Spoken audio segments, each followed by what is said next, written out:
Mana bu pashvon arig'i latogi. Mana pashvon latog arig'i. Bu ariq topshirilganiga hali 2 oy ham bo'lgani yo'q.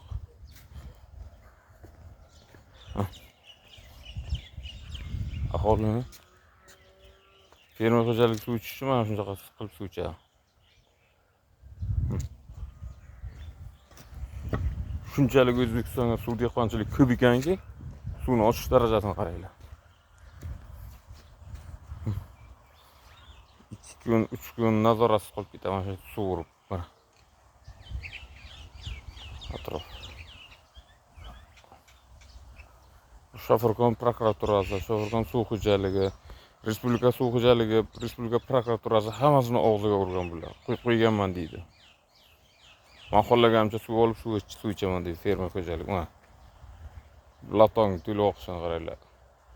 Kontrol yo'q. Shofirkon tumani bo'yicha hamma suv mana shu latok qamalgan, sig'masa ham. Bu fermer xo'jaligining kayfiyati. Shunchalik bularda prezidentgacha og'zini yopib bilarganda bular. Mana suv. Odamlar tomorqasigacha urib ketib boribdi.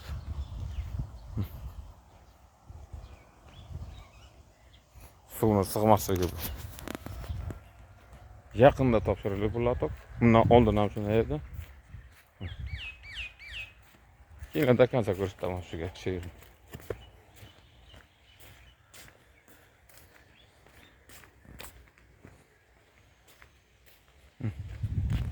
Odamlar tomorqasigacha urib ketib boribdi. Mana latok suv ichish. Shunchalik darajaga suv ko'p. Shofirkonda. Shofirkon dehqonlar tomosha qilinglar. Ayrim bir xo'jaliklarga umuman suv yetib bormaydi.